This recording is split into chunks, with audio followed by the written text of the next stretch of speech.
Fertige Kroketten aus dem Supermarkt schmecken mir ehrlich gesagt nicht. Zum Glück ist Kroketten selber machen echt easy. Und gefüllte Kroketten ist eine super feine Sache. Nicht nur als Beilage, sondern auch als Snack oder Fingerfood. Wir fangen an mit einer Krokettenzubereitung, die sehr oft in Mexiko gemacht wird. Dafür koche ich 500 Gramm mehlig kochende Kartoffeln, bis die gar und weich sind und lasse die danach etwas abkühlen. Heute machen wir 2 Varianten von gefüllten Kroketten und ich bin immer ein Fan von Speck, aber diesmal weiß ich nicht, welches Rezept mein Favorit ist.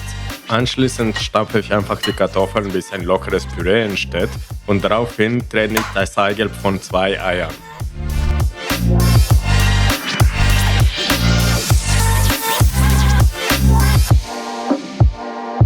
Die getrennten Eigelbe gebe ich zu der Kartoffelmasse und an dieser Stelle mische ich Salz und Pfeffer bei.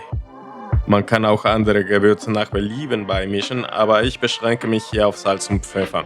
Nun verrühre ich alles, bis eine homogene, fluffige Kartoffelmasse entsteht. Nun wird's interessant. Ich gebe einen Esslöffel Öl in eine Pfanne und dünste eine halbe klein gehackte Zwiebel darin an. Und wenn es anfängt glasig zu werden, kommt noch dazu eine Handvoll klein gehackter Petersilie. Ich warte nicht allzu lange und wenn die Petersilie weich ist, gebe ich alles in die Schüssel mit der Kartoffelmasse.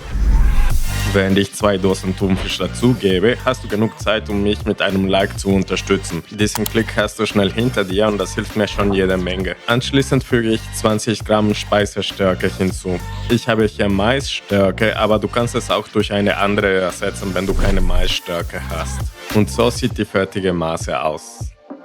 Jetzt können wir die Kroketten formen. Man kann die natürlich mit der Hand formen und danach die Kroketten rollen in Mehl, verquälten Ei und Panierbrot, aber das dauert ehrlich gesagt viel zu lange. Es gibt eine viel bessere Methode, die Kroketten zu formen und zu rollen.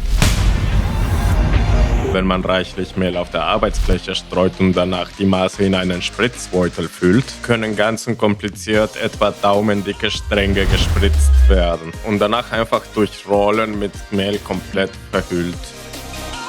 Also, wer kann auch sagen, dass Kroketten selber machen kompliziert ist?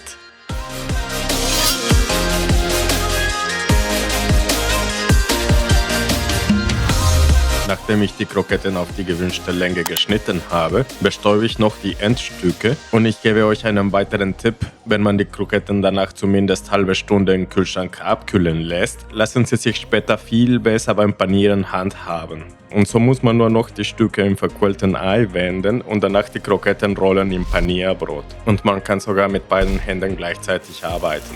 Man kann natürlich die Kroketten ohne Fritteuse machen, aber ich persönlich frittiere sie sehr gerne. Ihr könnt übrigens ein bisschen mehr Öl als ich benutzen, ich hatte einfach nicht genug. Für richtig knusprige Kroketten müssen sie goldbraun frittiert werden, so sind sie außen groß und innen cremig.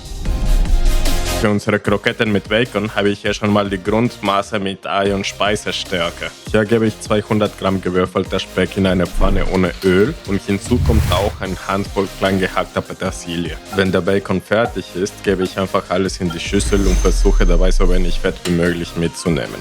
Und hier sieht die Masse bei mir so aus. Aber jetzt habt ihr wieder Zeit, mir einen Daumen nach oben zu lassen. Jetzt ohne Schmand, wenn euch die Videos gefallen, wäre echt nett, wenn ihr mich unterstützen könntet. An sich gehe ich jetzt genauso vor wie bei den anderen Kroketten. Normalerweise bin ich immer ein Fan von Bacon, aber dieses Mal muss ich mich für die mexikanischen Thunfischkroketten entscheiden. Und wenn ihr mehr mexikanischen Rezepten sehen wollt, schaut euch die Playlist auf der linken Seite an.